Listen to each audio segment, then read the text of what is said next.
अस्सलामुअलैकुम ऑल, कैसे हैं आप लोग? ठीक हैं, खैरियत से? As many of candidates know के जो गवर्नमेंट ने है जो 2021 में जिन्होंने अप्लाई किया था, एडवर्टाइजमेंट जब आई थी, यानी 2021 के फर्स्ट मंथ में, जनवरी के मतलब महीने में, ये एक एडवर्टाइजमेंट आई थी हेड मास्टर हेड मिस्ट्रेस के लिए, BPS 17 की।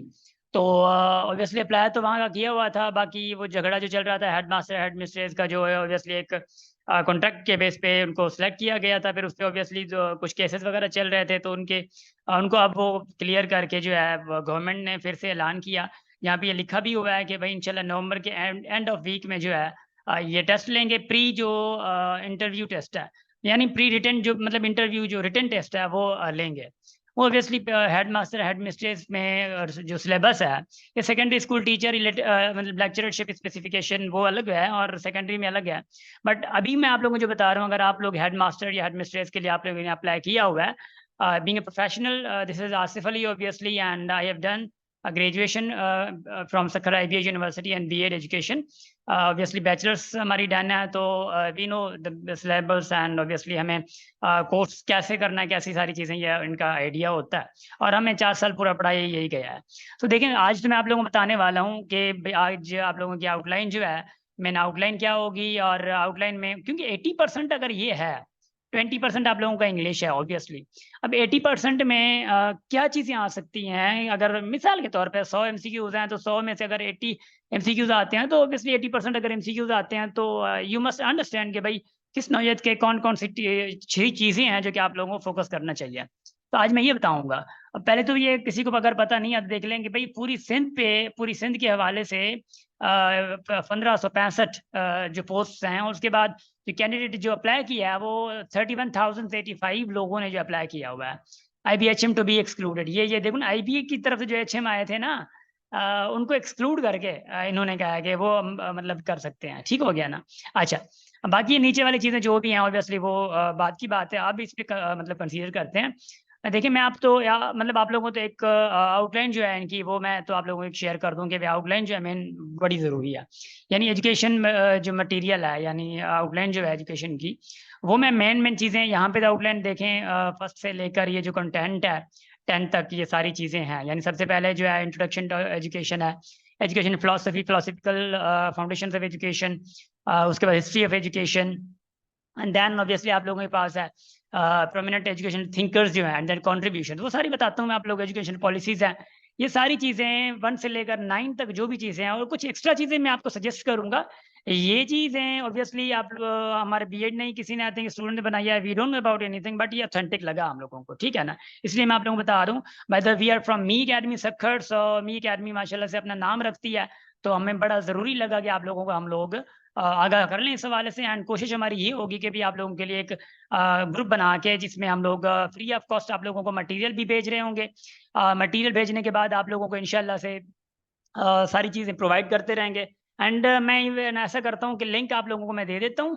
मतलब लिंक आप लोगों को मैं मतलब एक जो गूगल फॉर्म है, गूगल फॉर्म की लिंक मैं आप लोगों को भेज देता हूँ, वो आप लोग फिल कर सकते हैं। ठीक है, फिल कर दीजिएगा। 2-3 दिन में इंशाल्लाह आप लोगों को ग्रुप में ऐड कर दिया जाएगा, जिसमें आप लोगों को यही 80% जो मटेरियल है आप लोगों का एजुकेशन के रिलेटेड, वो आप लोगों को टाइम बाय टाइम ये सारी चीज़ें भेज दी जाएंगी। कुछ एक्स्ट्रा चीज़ें भी जो हैं, वो भी आप लोगों को इंशाल्लाह अभी मैं बताता हूँ क्या क्या करना है।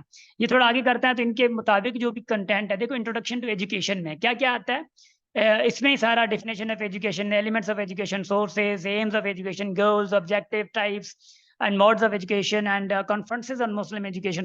ये बहुत ज़्यादा इंपॉर्टेंट है। एंड फर्स्ट एजुकेशनल इंस्टीट्यूट जो था ईस्ट इंडिया कंपनी में, तो वो भी आप लोगों को थोड़ा देखना होगा। एंड देन उसके बाद सेकंड ऑप्शन आता है, सेकंड सॉरी टॉपिक आता है education philosophies and philosophical foundations of education. ये हमारा एक पूरा सब्जेक्ट था जो हमें पढ़ाया गया था 7th सेमेस्टर में, फाउंडेशन मतलब के फाउंडेशन ऑफ एजुकेशन। तो सबसे पहला टॉपिक क्या, basic foundations and philosophy, meaning, dimensions and sorry definitions and purpose and aim जो है। ब्रांचेस ऑफ फिलोसफी है, जैसे मेटाफिजिक्स हो गया, एंटोलॉजी, एपिस्टेमोलॉजी, एक्सियोलॉजी एंड लॉजिक। ये क्या क्या ये अपना क्या। अच्छा, मैं एक बात और क्लियर करता जाऊँ आप लोगों को कि ये सारी चीजें देखते जा रहे हैं, मतलब इनकी रीडिंग इज नॉट इनफ। मैं आपको बता देता हूँ, रीडिंग इसलिए इनफ नहीं है कि ये कंसेप्चुअल होते हैं कि आपको MCQ किसी किस्म से भी आ सकता है। एक्सियोलॉजी इज नॉट इम्पोर्टेंट भी, एक्सियोलॉजी आपको पता चल गया कि एक्सियोलॉजी क्या है, मेटाफिजिक्स क्या है, बियॉन्ड द थिंकिंग अब पता चल गया आपको। भाई क्लासरूम में ये मेटाफिजिक्स यूज कर रहे होंगे, आपको एमसीक्यू जैसा आ जाएगा, तो ये थोड़ा बहुत भटका देता है। नंबर थर्ड में देखें स्टाइल्स मोड्स ऑफ फिलोसफी है, तो ये सारी चीजें फिलोसफीज ऑफ एजुकेशन, ये मतलब पेरेनियलिज्म, एसेंशियलिज्म, प्रोग्रेसिविज्म, सोशल मतलब कंस्ट्रक्शनिज्म एंड एग्जिस्टेंशियलिज्म जो है, ये सारी चीजें आप लोगों को ऑब्वियसली कवर करना होंगी। और उसके बाद ये तो सेकंड टॉपिक है, अदर स्कूल ऑफ थॉट्स जो है, ये फिलोसफीज जो है देखें, पढ़ते जी आप, सारा पता चल जाएगा इंशाल्लाह। और उसके बाद history of education, prominent educational thinkers and their contributions जो हैं, देखें जैसे कि history outline along with material, ये तो ऑब्वियसली है। नॉन मुस्लिम जो फिलोसफर्स हैं, स्कॉलर्स, थ्योरिस्ट जो थे जिन्होंने एजुकेशन में काम किया, Aristotle, Plato, Socrates and Rousseau, and उसके बाद ये सारी चीजें नीचे देख लें, जॉन डेवी एंड उसके बाद आगे भी जा रहे हैं। पाउलो फ्रेरी को जो है आप लोगों ने स्पेशली जरूर पढ़ना, उसका काम बहुत ज्यादा उसी में है। इस्लाम एंड एजुकेशन यानी फाउंडेशन ऑफ इस्लामिक एजुकेशन है, वर्किंग इन और on education and period of law, मतलब last profit and their company में हुजूर पाक के वक्त में जो एजुकेशन पे काम हुआ वो, और इस्लामिक जो करिकुलम है वो क्या कहता है, मिस्टिसिज्म यानी आप लोगों की जो तसव्वुफ है, वो मतलब मिस्टिसिज्म का मतलब तसव्वुफ है, इस्लामिक करिकुलम और तसव्वुफ क्या कहता है वो आप लोगों को पढ़ना होगा।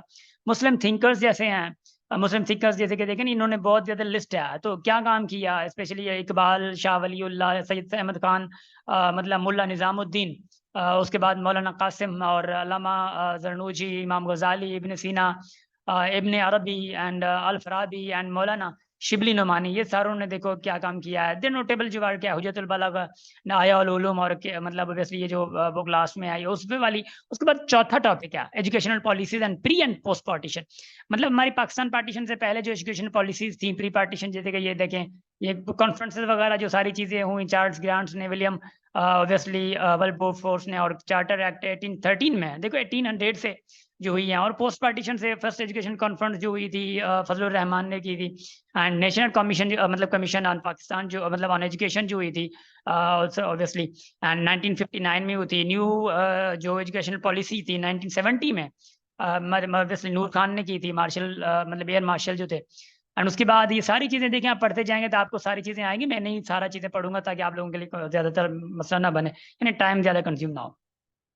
फिर एजुकेशनल फिलोसफी है, सॉरी साइकोलॉजी है, बड़ा इंपॉर्टेंट है, बेसिक्स ऑफ एजुकेशन साइकोलॉजी, ये सारी हैं। और उसके बाद साइकोलॉजी में दो चीजें, स्कूल्स ऑफ थॉट्स जो हैं साइकोलॉजी में, बिहेवियरिज्म, कॉग्निटिविज्म, एंड उसके बाद ह्यूमैनिटी मतलब निस्टिक, सोशल कंस्ट्रक्टिविज्म या सोशल कंस्ट्रक्टिविस्ट भी कह सकते हैं, कॉग्निटिव कंस्ट्रक्टिविज्म कह सकते हैं, साइको मतलब ऑब्वियसली साइको मतलब नेटलिस्टिक, ये तो मैं आई थिंक हमारे लिए न्यू है, बट आई डोंट नो कि कहाँ से आया। बाकी है कि स्ट्रक्चरलिज्म, ये है फाउंडेशनलिज्म, एंड उसके बाद बायोलॉजिकल, ये सारी चीजें हैं। Number third intelligence, motivation, individual differences जो हैं, ये बड़ा जबरदस्त है टॉपिक। और एवरेज चाइल्ड रिकॉर्डेड गिफ्टेड, और ये सारी चीजें मतलब retarded and gifted child IQ जो है, मल्टीपल इंटेलिजेंस थ्योरी जो है, जिसमें हर बच्चे की लर्निंग जो कैपेसिटीज हैं वो डिफरेंट होती हैं। Emotional intelligence theory, multiple intelligence अलग है, इमोशनल इंटेलिजेंस थ्योरी अलग है, गैल्टन्स थ्योरी ऑफ इंटेलिजेंस। देखें ये सारी चीजें आप लोगों को गो थ्रू करनी होगी। मैं एक बात आप लोगों को एक वार्निंग करना चाह रहा हूँ, देखें ये एचएम की पोस्ट है, यानी बीपीएस 17 अगर है तो 17 के लिए आप लोगों से बस वो छोटी छोटी बातें पूछ के आप लोगों से जान नहीं छुड़ाएंगे, मतलब आप लोगों से अच्छा खासा पूछा जाएगा, ठीक हो गया ना। कॉग्निटिव डेवलपमेंट एंड स्टेजेस देखें, थ्योरिस्ट, ये कॉग्निटिव डेवलपमेंट, ये जो काम किया है ना थ्योरिस्ट ने, वो सारी चीजें जो थ्योरिस्ट आपको अभी आप लोगों ने कहा था जो कंट्रीब्यूटर्स हैं एजुकेशन की फील्ड में, वो सारी चीजें वही मतलब बात कर रहे हैं। अगर उनको आप अच्छे से पढ़ेंगे तो ये सारा चीजें आप लोगों के क्लियर हो जाएंगी, क्योंकि उन्होंने ही इन पे बात की है, और जो उन्होंने बात किया तो आप लोग आराम से आ जाएगा। जैसे कि थ्योरिस्ट एंड मतलब कि साइकोलॉजिस्ट जो हैं, फ्रांसिस है, सिगमंड है, फ्रॉड है, उनके बाद अब्राहम मैस्लो है, विलियम जेम्स है, तो ये स्टैनले है, ये इन्होंने बड़ा काम किया है, तो इनको जरा देखिएगा, बड़ा जरूरी है इनको पढ़ना।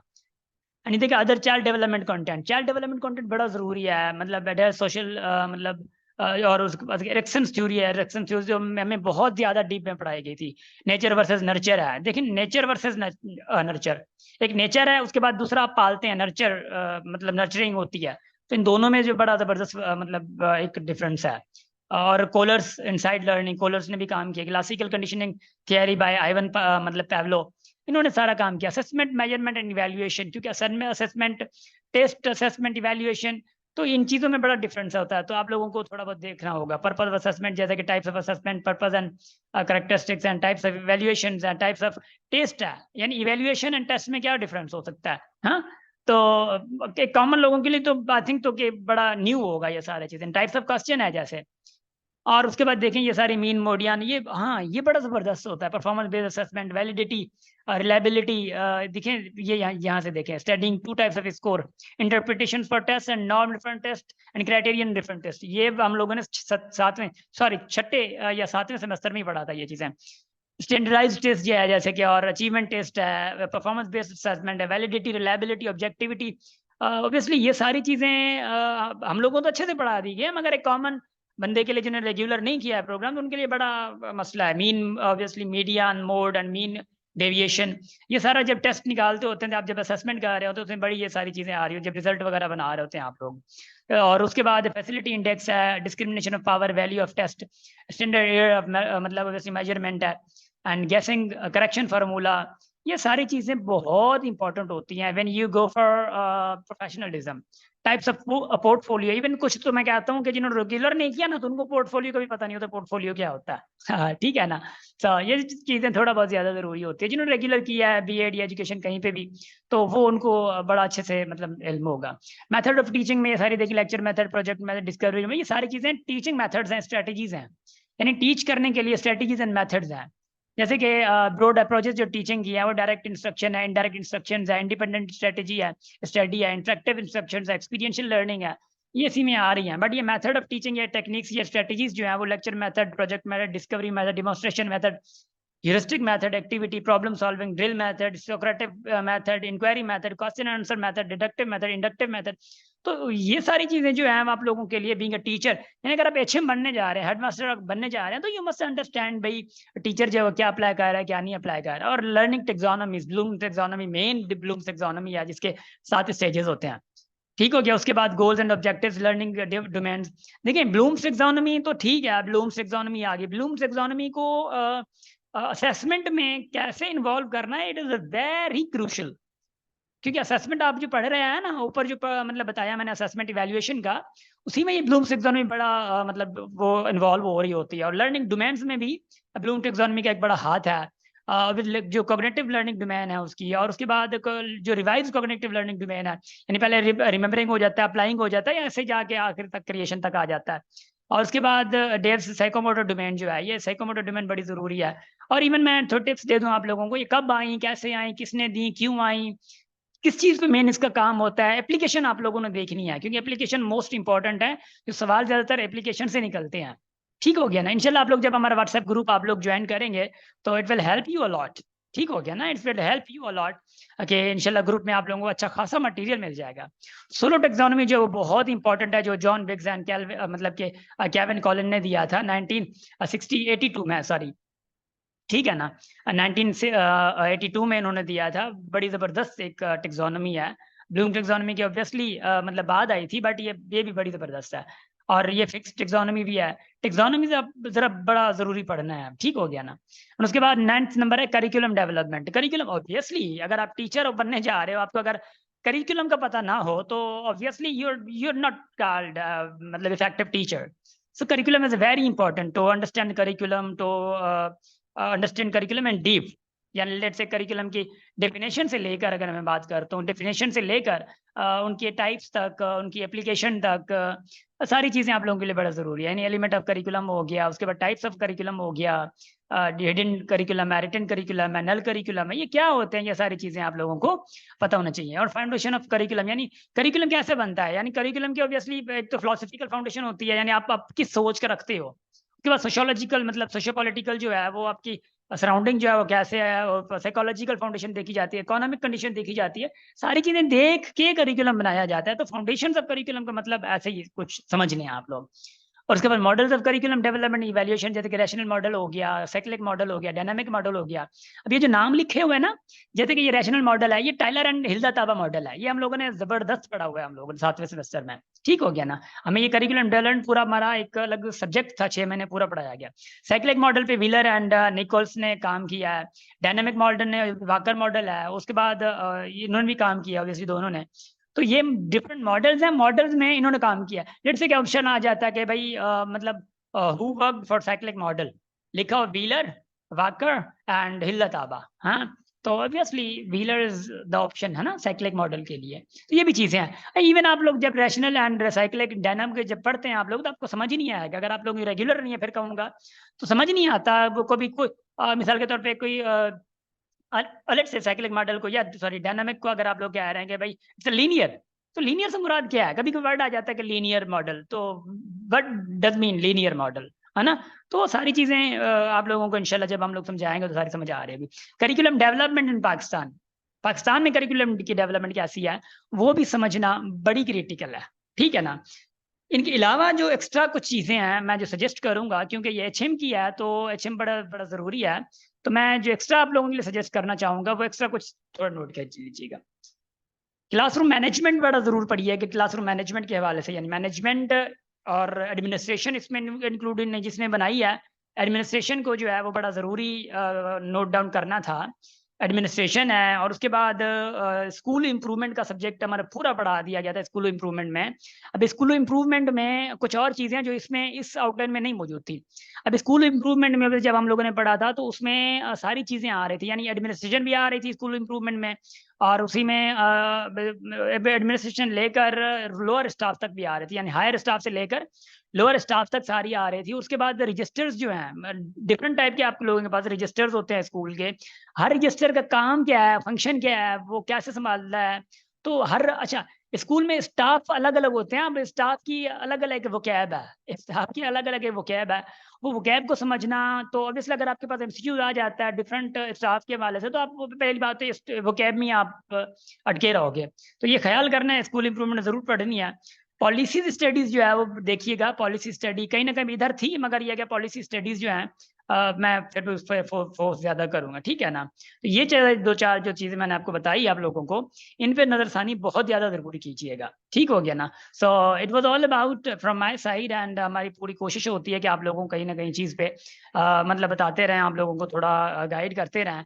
एंड बस ये है कि दुआएं हैं कि जो जितना पढ़े ऑब्वियसली उनका तो उतना ही उनको सिला मिले। एंड हम भी यही चाह रहे होते हैं कि ट्रू एजुकेशनिस्ट लोग हैं, जो कि एजुकेशन ही है जो कि अगर अच्छी होती है तो इंशाल्लाह से हमारी आगे एजुकेशन को इम्प्रूवमेंट अगर आती है तो हमारी जो जनरेशन है वो लीड अच्छा कर पाती है, क्योंकि वो कहते हैं ना कि आगे वाली जनरेशन बिल्कुल आज की जनरेशन पे डिपेंड कर रही है। So today's generation is also responsible for next generation. So आज की जनरेशन को अगर आप लोग बड़ा अच्छे तरीके से गाइड करते हैं तो नेक्स्ट जनरेशन जो हमारी आएगी वो जनरेशन फिर से अच्छी इंशाल्लाह गाइडेड होगी। सो ये चीज़ें हैं। So wish you best of luck, हमारा ग्रुप ज्वाइन जरूर कीजिएगा एंड प्लीज़ ये वीडियो ज़रूर शेयर कर दें दूसरों को, ताकि वो हमारी तरफ से उनको फ़ायदा मिल सके। और हमारी तरफ से कोई आप लोगों के लिए ऑब्वियसली ऐसी कोई फीस वगैरह नहीं है, और ना ही कोई ऐसी चीज़ हमसे कोई हम कोई आप लोगों से कोई ऑब्वियसली ये चीज़ें लेंगे। सो वी जस्ट वांट के भाई आप लोगों के लिए कुछ ना कुछ हम लोग करें, एंड देन इंशाल्लाह हम लोग बहुत कुछ करेंगे आप लोगों के लिए। आप लोगों के लिए टेस्ट भी लेंगे हम लोग, वीकली टेस्ट या फोर्टनाइटली जो टेस्ट होती हैं वो ऑनलाइन टेस्ट भी हम लोग लेते रहेंगे, मटेरियल भी देते रहेंगे। मैं एमसीक्यूज खुद अपनी तरफ से आप लोगों को एमसीक्यूज भेजता रहूंगा। इवन आप लोग भले बुक सजेस्ट करेंगे हम लोग तो वो भले फॉलो कीजिएगा। एमसीक्यूज मैं खुद आप लोगों को डिजाइन करके खुद ही आप लोगों को भेजता रहूंगा, क्योंकि हम लोगों की एजुकेशन फील्ड है ना, तो हम लोगों को एजुकेशन फील्ड में काम करने में मजा आ रहा होता है कि भाई डिफरेंट चीजें हम लोग थोड़ा इनपुट दे रहे होते हैं, और we are also teachers trainers. So इसलिए हमें मजा आ रहा होता है कि कुछ नई नई चीजें जो हैं हम लोग जो है वो सर्च आउट कर रहे होते हैं, नई नई चीज़ें आ रही होती हैं। तो आप लोग डिफरेंट लोग होंगे तो आप लोगों के साथ काम करने में बड़ा मजा आएगा। So wish you best of luck, thank you so much. साथ हैं इंशाल्लाह, हमेशा हंसते रहें, मुस्कुराते रहें और हमेशा हमारी फैमिली के साथ रहें। Thank you so much.